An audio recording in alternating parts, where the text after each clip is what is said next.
Hola, ¿cómo andan? Bienvenidos a Lo Dijo un Libro. Hoy quiero compartir con ustedes un programa muy especial porque vamos a estar charlando con el médico psiquiatra especialista en vejez, Hugo Vega, que está con nosotros, que nos acompaña desde México. Hola, Hugo, ¿cómo estás?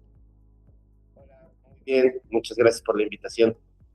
Bueno, estamos aquí para compartir tu libro, Una anciana en el espejo.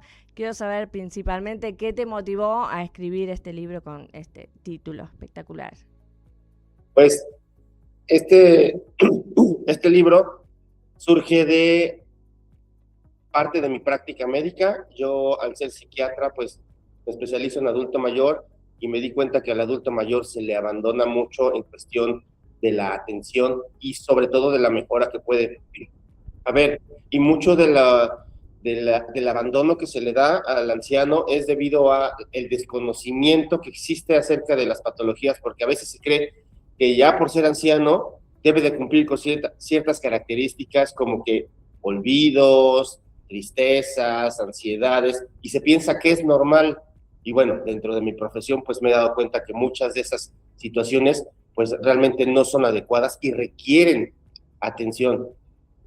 Así es, bueno, una de las cosas que vos decís en tu libro, que antes de como de entrar en estos detalles, en estas cuestiones que son específicas, ¿no? de la senectud, como decís en tu libro, ¿hay una diferencia de cómo se envejece hoy a cómo se envejecía antes?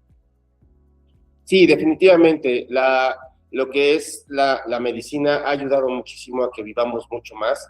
El, la era de los antibióticos, de los analgésicos, ha hecho que nosotros podamos tener un aumento en la calidad de vida y también en el tiempo de vida. Cierto es que la mortandad ha disminuido y cada vez hay más gente que llega a etapas más avanzadas. Sabemos que la alimentación también ha influido para que seamos más longevos, pero desafortunadamente el hecho de vivir más no nos hace vivir mejor, pues hay muchas personas que se enfrentan a enfermedades crónicas cuando antes ese tipo de enfermedades no se presentaban con tanta frecuencia. Y bueno, entonces, ¿cómo se transita? O sea, la sociedad está preparada, se tiene que preparar para transitar esta etapa, para Sí, acompañar. definitivamente, sí, perdón, definitivamente nos tenemos que preparar. Justo una de las intenciones del libro es acercar a la gente a identificar situaciones que pueden mejorar, porque nosotros nos estamos enfrentando de manera constante a nuevos retos y estos nuevos retos son lo que vamos viendo día a día. Cierto es que en este proceso de vivir más hay enfermedades crónicas que no se presentaban con tanta frecuencia y que no se veían de manera tan específica. Esto nos obliga a cambiar nuestra forma de pensar, a cambiar nuestra forma de ver al adulto mayor, a ser más compasivos en muchos aspectos y sobre todo a ser más cuidadosos en pensar que lo que estamos viendo probablemente no es algo normal dentro de la evolución del envejecer. Hay muchos retos a los que nos encontramos, a los que nos enfrentamos, retos médicos, retos sociales, retos arquitectónicos, porque cierto es que muchas ciudades, al menos aquí en México, no están preparadas para que el adulto mayor transite con facilidad, porque las barreras arquitectónicas hacen que pues tenga riesgos y esto sabemos que al vivir más dentro de estos cambios el cuerpo es más frágil, y cambia la velocidad, la fuerza y obviamente la resistencia. Una caída, un golpe en un adulto mayor es más, tiene consecuencias más graves que las que tiene un joven. Un adulto mayor se cae de su propia altura, se rompe la cadera, se rompe el fémur, o incluso me ha tocado ver pacientes que caminando tienen una fractura. Entonces, ese tipo de cosas son algo a lo que nos obliga a lo que nos obliga la investigación en procesos de envejecimiento y obviamente la adaptación desde el punto de vista de salud mental. Bueno, qué bueno que hay personas como vos que se ponen a mirar, ¿no? Con mucha atención estos temas y hablar y a escribir sobre esto y a divulgar, que es muy necesario. Ahora te quiero preguntar, vos sos médico psiquiatra, salud mental, eh, ¿cómo se maneja la salud mental en la vejez? O sea, ¿es algo más específico? Uno a lo mejor tiene como ciertas ideas de lo que puede llegar a pasar en la vejez, pero vos que estás adentro del tema, es cómo se maneja la salud mental y la ancianidad, digamos. Bueno, tenemos varios procesos, pero hay dos importantes. En salud mental, yo como psiquiatra puedo ver padecimientos que han evolucionado desde etapas tempranas de la vida y veo pacientes que tienen un padecimiento desde mucho tiempo atrás y evoluciona a este proceso de envejecer con ese padecimiento. Por otro lado, hay pacientes que nunca han tenido un padecimiento en específico y que llegando a la vejez, la adaptación, tanto física como psicológica, ha sido muy difícil y cursan por primera vez con un proceso psiquiátrico, llámese depresión, ansiedad, que son los más comunes, demencia o trastorno neurocognitivo mayor, que son de los que más generan dependencia, problemas como insomnio. Sabemos que hay muchas personas que empiezan con algunos síntomas, por ejemplo, en el caso de las mujeres, después de la menopausia, hay síntomas psiquiátricos que se presentan en ese proceso. Entonces, nosotros como psiquiatras especialistas en el adulto mayor tenemos que estar eh, identificando cuál ha sido el proceso de evolución, porque también en el tratamiento, estos pacientes, hay pacientes que requieren un tratamiento médico y también psicológico. Por ejemplo, los que han venido con un padecimiento psiquiátrico de tiempo atrás, requieren un tratamiento psicológico conjunto porque muchas veces estos padecimientos son secundarios a situaciones que han estado viviendo. En el caso del adulto mayor, el medicamento juega un papel muy importante, pero la atención a la familia también es muy importante, que entiendan el proceso en el que están, que entiendan que estos síntomas a los que están sufriendo no son parte de una voluntad, porque es muy común que la familia piense que el adulto mayor está, aquí en México se dice haciendo berrinche, Ujú. haciendo rabietas como respuesta a ciertas situaciones, pero no, realmente la adaptación es completamente eh, diferente y lo que te lleva este tipo de presencia de padecimientos en etapas avanzadas, pues ya representa un reto distinto porque muchos han estado sanos toda la vida y en este momento tienen un padecimiento y otros han tenido varios padecimientos como diabetes, hipertensión, problemas del corazón, problemas respiratorios, uso de múltiples fármacos y aparte de eso, depresión, ansiedad. Entonces la presencia de la patología en el adulto mayor es mucho más compleja, pero aquí lo importante radica en darle atención a la familia, porque el hecho de que la familia entienda el proceso por el cual está pasando esta persona, pues va a ser de muchísima ayuda porque el soporte familiar juega un papel bastante importante. Aquí en México tenemos todavía la oportunidad de ver adultos mayores que están dentro de un núcleo familiar, no como en otros países que me ha tocado ver que los adultos mayores viven un poco más aislados. Acá todavía tienen la oportunidad de estar en un grupo familiar y justo la intención de este libro es llevar este conocimiento a la familia para que deje de ver al adulto mayor con estos ojos de que él está de manera voluntaria generando estos síntomas y que empiece a identificar cuáles son los cambios normales de envejecer y cuáles son los cambios anormales o patológicos para poder intervenir de una manera pues mucho más frontal y más adecuada. ¿Y cómo es? Yo me voy un poco de libreto, ¿no? Pero quiero saber cómo es ese vínculo, ¿no? Tuyo como especialista con la familia. O sea, ¿qué te ha pasado? ¿Son abiertos? ¿Son cerrados a entender todo esto? Me imagino que Y uno lo ve, puedo no ser especialista, pero uno lo ve, a lo mejor en casos donde hay varios hermanos y en un adulto mayor está el que está más presente, el que está lejos, el que puede aportar solamente con dinero y otro que a lo mejor no tiene dinero, pero está a tiempo con esa persona y que lleva, es como, hay que como ajustar muchas cosas y debe estar las personas que no quieren saber nada. Hay de todos, como en toda familia, ahí se ve, ¿no? Cómo son las familias. Contame a ver si querés, tenés algún caso o algo. Total, estamos acá en Argentina, nos conocemos. Quiero que a lo mejor me cuentes en la práctica cómo es esa parte. Bueno, hay familias que están muy abiertas a escuchar las recomendaciones que nosotros como especialistas damos. Yo trabajo con un grupo de psicólogos en la clínica en la que estoy. Soy yo médico psiquiatra y hay otros psicólogos, unos psicólogos familiares, psicólogos neuropsicólogos y otro tipo de terapeutas. Y trabajamos en conjunto. Muchas veces damos charlas, damos pláticas para que la gente conozca precisamente el abordaje que se le puede dar al adulto mayor. Hay familias que están abiertas al diálogo y que están abiertas a identificar qué es lo que ellos están haciendo y cómo lo que hacen influye en la presencia de la patología de su familiar.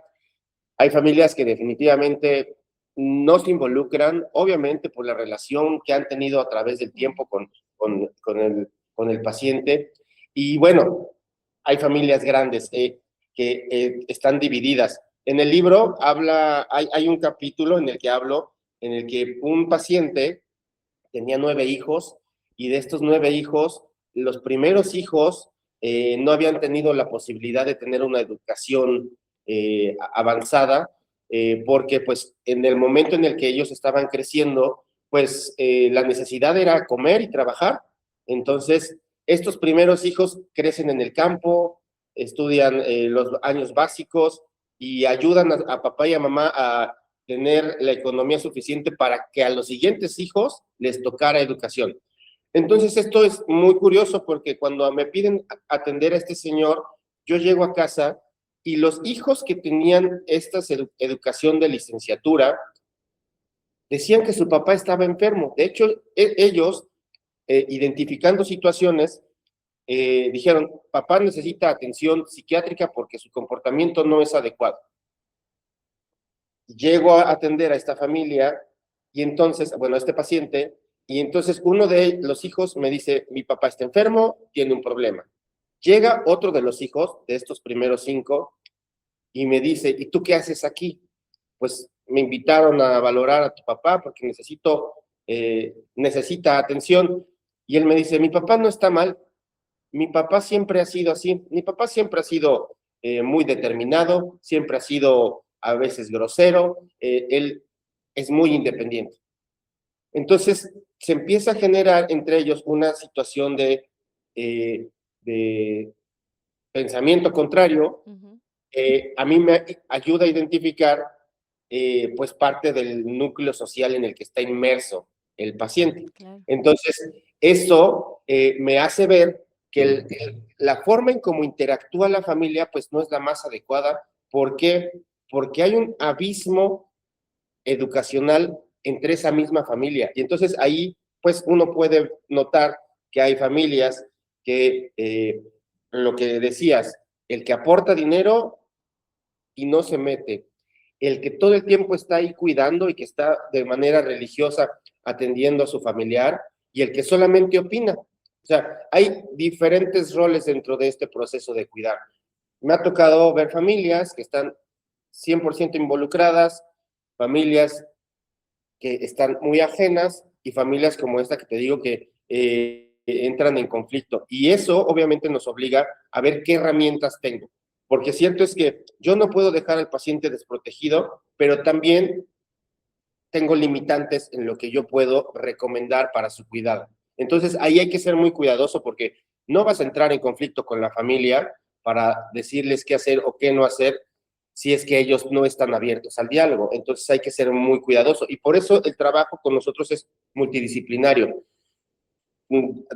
Nuestro trabajo va de la mano del médico internista, del médico geriatra y bueno, de otros especialistas que tienen que ver con el cuidado del adulto mayor. Y muchas veces el trabajo del psiquiatra radica en ser ese pivote que ayude a tener el contacto con otros especialistas y que dirija a la familia hacia dónde, dónde debe de ir. Entonces, sí, hay retos interesantes en cuestión de cómo abordamos nosotros a los pacientes, sobre todo por cómo la familia los trata y cómo se acerca a ellos. Claro.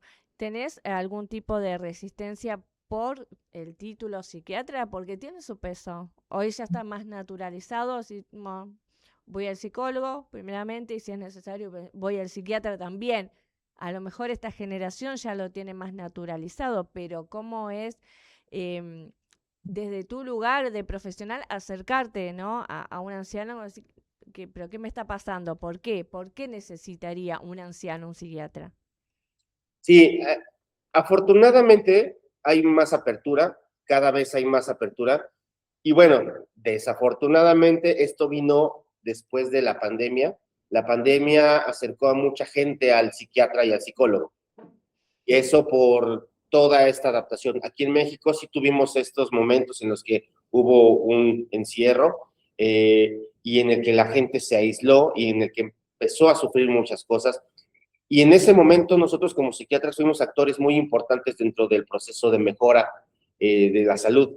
Eh, Sigue siendo un estigma, definitivamente, y no solamente con los psiquiatras, sino con, perdón, con los familiares y con los pacientes, sino con otros médicos.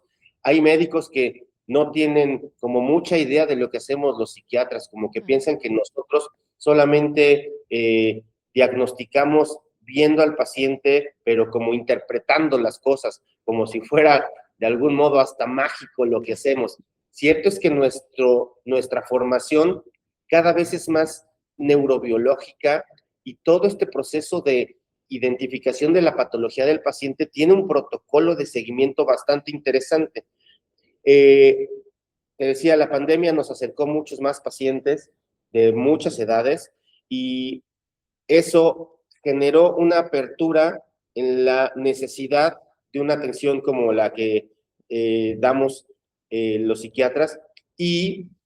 Pero aquí lo interesante también está en que no solamente nos traen a los pacientes, sino que los pacientes ya buscan Sí. tener esa atención porque ellos se han informado y saben que parte de lo que están viviendo no es adecuado. Entonces ya cada vez está más abierto. Antes la gente llegaba de manera directa con el neurólogo, hoy en día ya Ah, llegan con los psiquiatras. claro. Antes llegaban con el geriatra. Ahora el geriatra es el que nos manda a los pacientes. Qué bueno, qué bueno. Los neurólogos no tanto. Yo, de hecho, cuando salí de la residencia, uno de mis objetivos era pues que me conocieran y que supieran lo que yo hacía, ¿no? Para tener pacientes. Yo trabajo en el área privada y pues busqué lugares en donde brindar mis servicios y empecé a dar clases.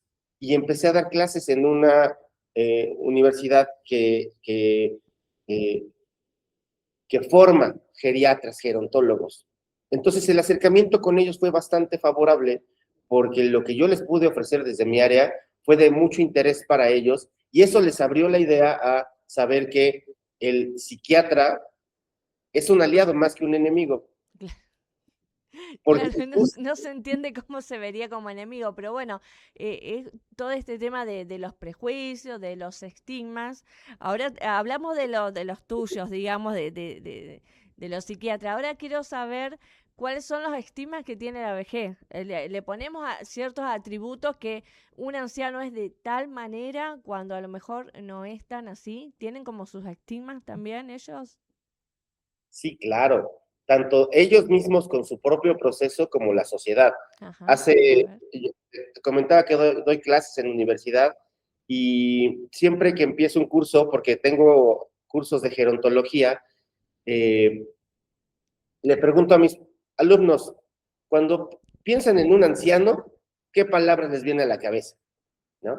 Y entonces muchos empiezan de manera muy romántica, que son tiernos, que son lindos, que mi abuelito me abraza, y de repente hay el que a todos, aquí en México se dice, se les va el avión cuando tienen problemas de memoria, Claro. ¿no? Entonces, a todos se les va el avión, son gruñones, hacen berrinche por todo, nada les parece, de todo se enojan, a veces son agresivos, no te quieren cerca, porque algunos empiezan a hablar desde lo que conocen y entonces piensan, a todos les va a dar demencia, de todos se quejan porque todos tienen todas las enfermedades, no quieren hacer caso. Y entonces, este tipo de estigmas son como algo como muy metido dentro de la sociedad. Obviamente, la intención del curso es que al final ellos tengan una idea completamente distinta del proceso de envejecer. Otro de los estigmas. Un adulto mayor ya no puede tener relaciones sexuales. ¿Qué cochinada o qué cochino es o qué sucio es tener relaciones sexuales en la vejez? Claro. Entonces, aquí eso es como algo muy arraigado en la sociedad. No puede, son olvidadizos, tienen un carácter feo, no pueden tener novio o novia. Por ejemplo, algo que en cuestión de medicina me tocó ver que a muchos adultos mayores que tienen condiciones ya eh, pues distintas y caso particular, mi papá siempre fue un hombre muy fuerte, pero cuando envejeció tuvo problemas a nivel de la columna y perdió la movilidad de las piernas. Cuando yo llegaba al, al hospital, al doctor, al médico, llegaba con la silla de ruedas y entonces me preguntaban, ¿cómo se llama su papá? Y yo, pregúntenle a él es Claro. el paciente. Sí. Ajá. Porque la gente, los médicos y las enfermeras creían que por venir en silla de ruedas no podía contestar, que ya tenía un problema mayor. Y ahí despersonalizaban la consulta, cosificaban al paciente y lo hacían a un lado. Y esa es otra de las situaciones a las que nos enfrentamos también. La gente piensa que a veces algunos ancianos ya no pueden responder. Ajá. Claro. Entonces los tratan de una manera, pues, inadecuada. Entonces, hay muchos, La muchos. sociedad los ignora, podemos decir. Los ignoramos, vamos a ponernos. Yo soy la sociedad también, entonces, ¿ignoramos a los ancianos? Sí, los ignoramos, los cosificamos, los minimizamos y los infantilizamos. Claro. También ese proceso de, ahora a mí me toca decirte a ti qué es lo que tienes que hacer. Ajá. Sí, Hay eso se ve familias. mucho en las redes sociales. No, esa como cierta venganza, ¿no? De, bueno, yo no entendía antes las tablas o lo que tenía que aprender y ahora vos no entendés cómo se usa un celular. Entonces yo te explico y te reto. Y aparte, ya te lo dije muchas veces y ya lo tendrías que saber. Claro, Y te regaño y te alzo la voz y tenemos un conflicto por esto que tú no entiendes. No, y entonces realmente hay que ver cuáles son las deficiencias, si hay que ser compasivos, si hay que buscar el modo de hacer que esa persona pues tenga una adecuada adaptación, porque este es el problema del envejecimiento, las dificultades de adaptación a los retos nuevos a los que se van enfrentando. Hace rato te decía yo de las barreras arquitectónicas. Hay unos centros comerciales aquí en México que son muy bonitos, pero tú no ves que tengan algo adaptado para el adulto mayor, con barras para caminar, con espacios específicos para que ellos transiten, porque de algún modo pierden la belleza de los lugares. Digo, creo que esa inclusión sería bastante adecuada porque hay gente que todavía sale y justo es la que sale a comprarle a los nietos o a los hijos, ¿no? claro. Y entonces, si tienen esos lugares adaptados para ellos, pues para ellos va a ser más fácil poder integrarse, porque también es común que me digan, es que no salgo a la calle porque siento que me voy a caer y ya no voy a este lugar porque no hay de dónde agarrarme. Ajá. Es como que Y la ciudad atenta contra el anciano. Es como un lugar hostil salir de la casa. Si es que la justo, casa no es hostil. sí, sí, sí, sí, incluso también lo comentas, la casa, ¿no? En la casa a veces no entendemos que tenemos que hacer adaptaciones y luego sí hay familias que dicen, es que ¿cómo le voy a poner barras para que camine mi papá? Se va a ver horrible la casa. Es necesario darle todo lo que requiere para tener menos riesgos, porque el día de mañana que se caiga va a salir más caro la recuperación, todo el proceso médico, todos los riesgos a los que se enfrenta ante una situación médica, las consecuencias, son muchas. Entonces, aquí lo que yo considero como importante es que la gente se entere de las situaciones, porque también hay una cuestión, no todas las situaciones son desfavorables, no todo lo que tiene que ver con el anciano es desfavorable. Entonces, yo salgo a correr y justo en el libro comento una parte, salgo a correr y me ha tocado que voy corriendo y de repente una persona me rebasa con mucha velocidad. Y cuando lo veo, es un hombre de más de 80 años. Y yo así, ¿cómo es que corre tan rápido? Ajá. Luego salgo a rodar en bicicleta y de repente yo voy ahí dándole con velocidad y con fuerza y de repente veo un adulto mayor, ¡pum!, corriendo, digo, a una velocidad más grande. Tengo un primo que corre maratones y me dice, el maratón de hace, ¿qué fue? 3 semanas que corrió, me dice, por unos minutos fui corriendo y platicando con un anciano que de repente me dice, sale mijo, ahí nos vemos. ¡Pum! Se fue corriendo y me dejó. El señor se veía de más de 70 años y con una resistencia increíble. Entonces creo que eso también es bastante importante entenderlo, pero para entender de las ese cosas proceso. lindas, digamos, de tener esta mirada. Quisiera que me cuentes más también, cómo tener, ¿no? Qué observar para ver la mirada positiva. Uno, por supuesto, ve al anciano, lo quiere, y una persona respetuosa va a ver lo bueno, va a ver la experiencia, el tiempo compartido, los recuerdos, o si no lo conoces, eso, la experiencia, la sabiduría, el conocimiento, todo lo que puede traer. Pero bueno, cómo tener, ¿no?, esa mirada eh, más empática, más amable. Sí, justo más empática y más amable con ellos y con nosotros cuando los estamos tratando, porque muchas veces no nos damos cuenta del impacto que tiene el trato que nosotros, el trato que nosotros damos. Apenas terminando un curso, una de las chicas de psicología me decía, es que yo no me había dado cuenta de lo agresiva que puedo ser con mi abuela y de lo grosera que puedo ser con mi abuela. Ajá. Entonces, dice, y es que yo quiero que la abuela haga las cosas como las tiene que hacer. Sí, pero su abuela ya tenía demencia y ella no le había puesto como tanta atención a estos cambios, sino que ella quería que la abuela fuera igual de estructurada que antes. Entonces, creo que el conocimiento sobre las situaciones nos hace ver de un modo diferente las cosas, como, y bueno, y desde ese lugar poder movernos de manera adecuada. Y pasa lo mismo con el niño, y pasa lo mismo con el adolescente y con el que es más grande. O sea, nosotros podemos identificar situaciones que atentan contra su salud, en el caso de los procesos de salud mental, que pueden tener una mejora si nosotros le ponemos un poco de atención. Aquí en México, pues mucha gente le pone mucha atención al uso de los fármacos.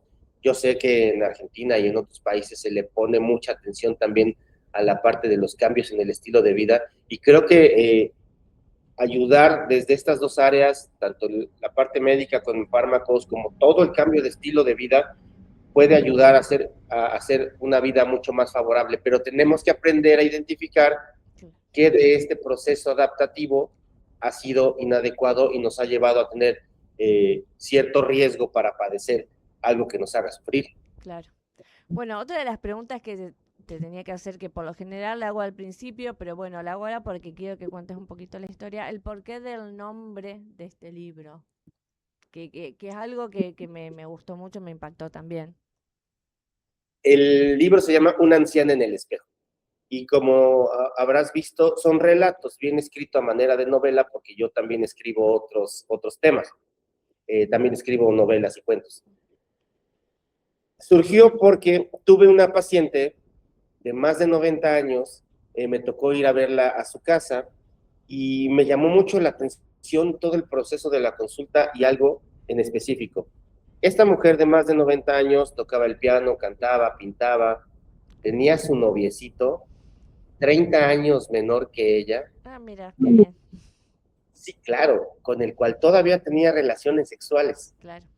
Una mujer, En otra edad podría haber sido la madre tranquilamente. sí, aquí, qué curioso que una mujer de más de 90 años esté teniendo contacto sexual. Y lo digo porque realmente uno se espanta de, ¿cómo es posible, abuelita, que a tu edad estés haciendo eso? Está en todo su derecho. Y la mujer no tenía demencia, ¿eh? La mujer estaba íntegra. Y lo curioso fue que, Una joven de 90. claro, ella no se percibía como una anciana por las cosas que todavía se daba el permiso de hacer. Entonces, justo un día, una de sus hijas se deprime, uno de sus hijos se deprime, y ella ve cómo viven este proceso y le duele mucho, pero tratando de alentarlos, ella no podía hacer mucho por ellos, pero los alentaba. Un día se despierta en la mañana, como todas las mañanas, va al baño a asearse, a echarse agua en la cara, y se está limpiando la cara cuando de repente se ve al espejo y en un instante se pone a analizar las arrugas en la piel, los ojos cansados, el pelo cano, se nota al espejo y se percibe anciana. Y se da cuenta que es una anciana. Hasta Mientras ese momento no. hasta otros momentos sabía que era vieja, pero no se percibía anciana. Sintió que su cuerpo le pesaba, que le pesaban los años, que le pesaba lo que estaba viendo, y eso le impactó demasiado, y desde ese momento empezó en un proceso psicológico que la deprimió. Entonces, justo creo que eso es algo curioso, porque también uno pensaría, a los 92 años no te has dado cuenta que estás anciana, o tienes demencia o tienes un problema. No, ella no tenía un problema. Ella tenía una actitud completamente distinta. Y esa actitud la había llevado a no notar el peso social de la ancianidad sobre ella misma. Entonces, se llama una anciana en el espejo por esta mujer que en ese momento se percató de todo este proceso de envejecer y de lo que implica llegar a la edad a la que llegó. Claro. Y sobre todo llegar, porque en ese momento pues le cayeron todos los estigmas que conocía sobre el viejo. Y pues bueno, afortunadamente el hecho de todo lo que hacía, lo que ya te comentaba, tener su pareja que era 30 años menor que ella, tener la posibilidad de tocar el piano, de pintar, de cantar, de hacer muchas cosas artísticas, pues le da la posibilidad de tener la energía suficiente para sentirse bastante bien y recuperarse. Claro. Bueno, eso me lleva a la siguiente pregunta, que es el tema de la edad. ¿Es subjetivo? ¿Cómo se vive la edad? A ver, cierto es que nosotros como médicos tenemos que clasificar las diferentes etapas de acuerdo a las características físicas, cognitivas, y entonces tenemos que hacer una clasificación. Para saber también los riesgos, nosotros tenemos que medir qué riesgos tiene cada quien en cada una de las etapas para poder advertir la presencia de estos. Nosotros se clasifica esta etapa de la vejez en algunos países desde los 60 años y en otros países desde los 65 años, porque por los riesgos a los que se enfrentan y también por las etapas sociales en las que están inmersos. Aquí en México la gente se jubilaba a los 65, ahora se jubila a los 60, los años de productividad son mayores y los retos a los que se enfrenta después de esos 65 son mayores. Ajá, tanto desde el punto de vista médico como desde el punto de vista psicológico, el punto de vista social.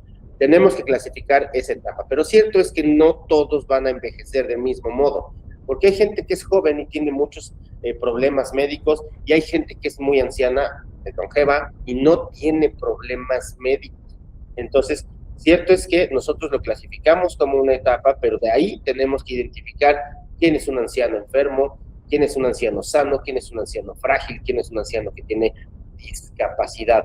Y de ahí, obviamente, seguir clasificando cuando este anciano tiene ciertos riesgos. Obviamente sabemos que después de los 60 años, los riesgos cognitivos son mayores, los riesgos a nivel del corazón son mayores, los riesgos pulmonares, y van incrementándose conforme va siendo la persona más longeva. Entonces, acá, pues, desde el punto de vista social y económico, hay una clasificación, pero cierto es que la clasificación médica depende muchísimo de todos estos parámetros: la salud, la enfermedad, enfermedades crónicas y los padecimientos a los que ya tienen mucho más riesgo. Una de las cosas que me gustó como cuando lo vi como título de tu libro, porque uno lo ve, seguramente lo vamos a vivir, pero que es cuando los recuerdos se empiezan a ir, a retirar, a mezclar. Y cómo, ahí te quiero hacer las dos preguntas juntas, cómo vivirlo con el entorno, porque es muy desesperante cuando le tenés que decir, oh, ya te lo dije, o te dije que no, o eso pasó hace mucho tiempo, no es ahora, o cuando te preguntan por alguien que ya no está. Recuerdo una imagen con un vecino, no la viste, me pregunta si no la había la esposa había fallecido. Yo quedé en shock, no sabía qué decir, recuerdo ese momento. Y bueno, entendí que era bueno parte del proceso de su edad y bueno, de la etapa del duelo también. Y bueno, y después partió al poco tiempo. Pero bueno, ¿cómo vivirlo desde el entorno? Y cómo lo viven ellos, que los recuerdos se van o se mezclan. Sí, es un proceso bastante difícil porque hay gente que no se da cuenta de que los recuerdos se le van. Ah. Eso muchas veces quien lo nota es la familia. Y la familia puede entrar en un proceso de pelea para queriendo como obligar al anciano a que recuerde, sin darse cuenta que esto no es voluntario. Es un proceso ambivalente porque hay personas que sí notan que los recuerdos están teniendo dificultad para ser traídos al presente, y esto es, es difícil de tratar en algún momento, en otros momentos es fácil de abordar. ¿Cuándo es fácil de abordar? Cuando el paciente de manera directa llega contigo y te dice: doctor, tengo un problema y quiero saber si esto puede mejorar. Afortunadamente, el área de psicología ha tenido muchos avances, principalmente desde la neuropsicología, en el que hay procesos cognitivos que pueden ser rehabilitados. Entonces, es adecuado cuando una persona se da cuenta y llega de manera voluntaria, porque podemos hacer muchas cosas para mejorar su funcionamiento. Aquí el proceso es que cuando la persona no se da cuenta de este tipo de situaciones, empieza a generar pensamientos e ideas completamente distintas, y cuando la familia los confronta, pues esto puede llegar a producir problemas. Por ejemplo, cuando los hijos le dicen: mamá, ya te dije esto, mamá, ya te lo repetí. Entonces, el paciente no está consciente de que ya le habían dicho, y entonces esto puede generar conflicto porque genera una respuesta emocional inadecuada, les genera enojo, les genera tristeza, les genera ansiedad, y puede generar una pelea. Entonces, aquí lo importante, yo le digo a las familias, es estar al pendiente de cuál es su reacción cuando uno les recuerda ciertas cosas. Hay familias que les recuerdan y que buscan tener una rehabilitación adecuada, y lo hacen con mucho cariño, pero hay familias que son confrontativas y que están muy cegadas y que están muy negadas a ser cuidadosos en el abordaje. Entonces, son diferentes las experiencias.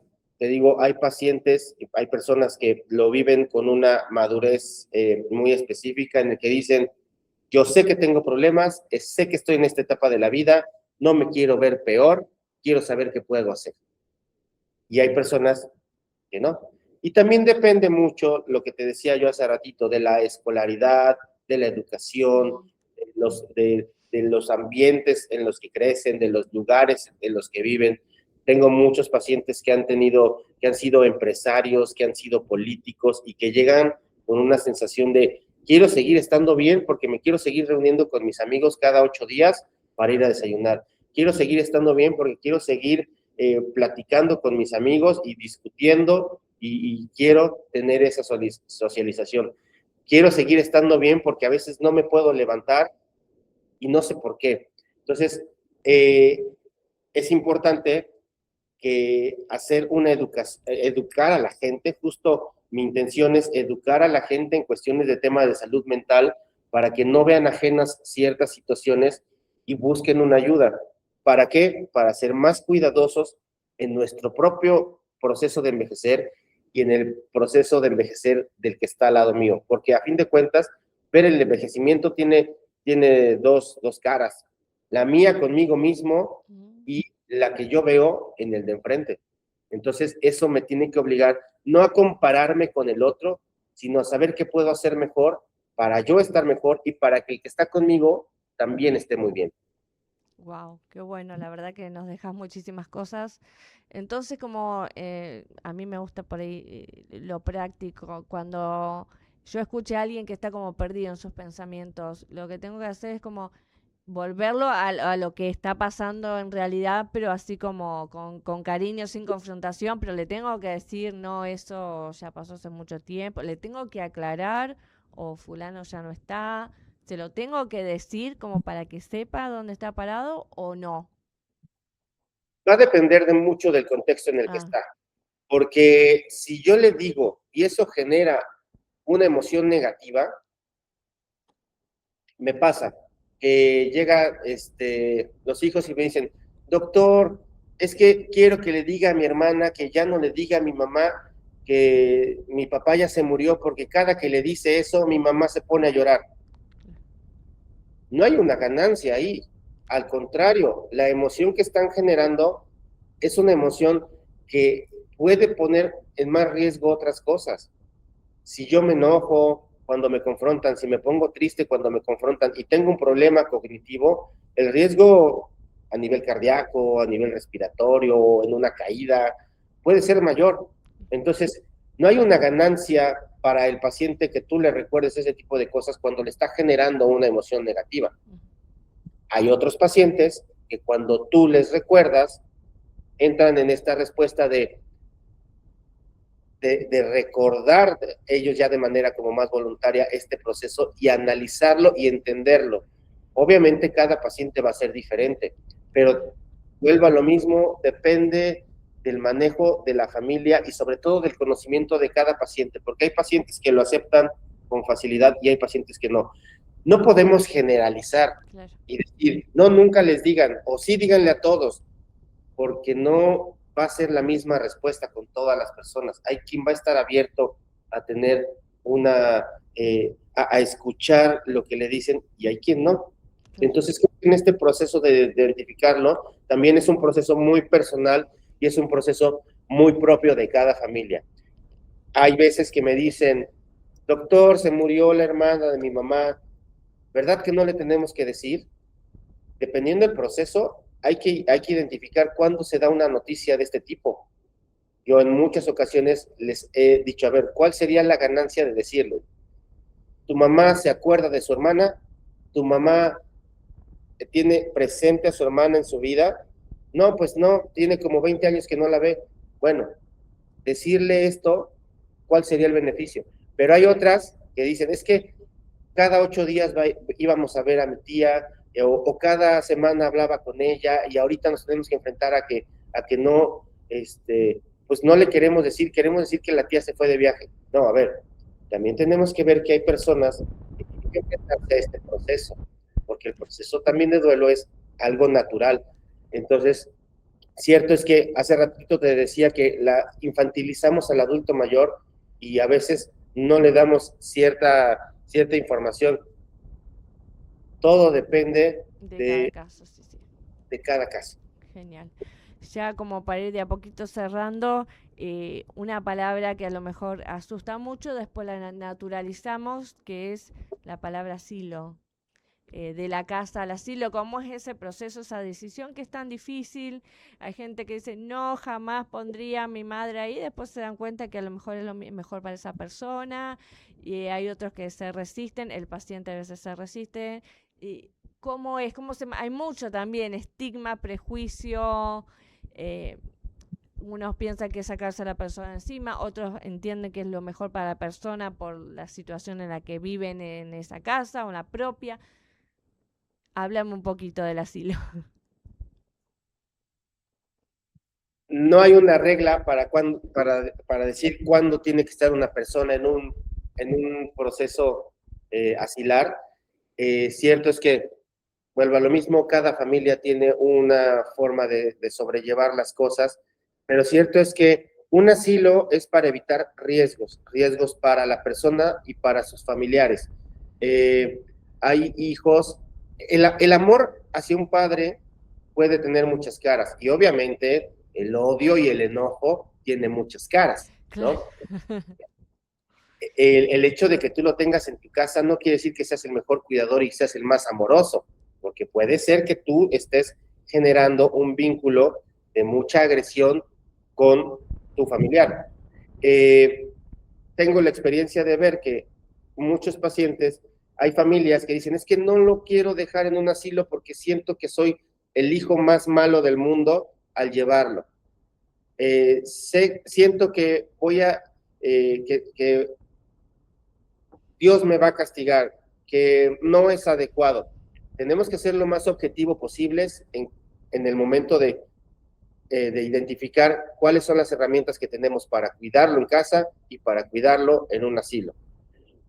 He tenido pacientes que vienen aquí cada semana y entonces el hijo habla, bueno, cada semana, no, cada mes, y te platica de todo el proceso que están teniendo y nos dicen que duerme mal, que come mal, que tiene muchos problemas y se van presentando y entonces ya lo llevaron con el médico internista y ya lo llevaron con el neurólogo y lo con el cardiólogo y lo traen aquí conmigo y entonces vamos ajustando medicamentos y he llegado a ver que hay pacientes que ya tienen una cantidad excesiva de medicamentos.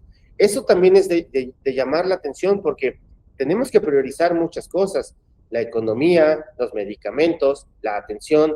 Entonces, en esos procesos me ha tocado ver que la gente dice, es que yo amo mucho a mi mamá y la estoy cuidando muchísimo. Sí, pero también esta sobreprotección puede ser nociva.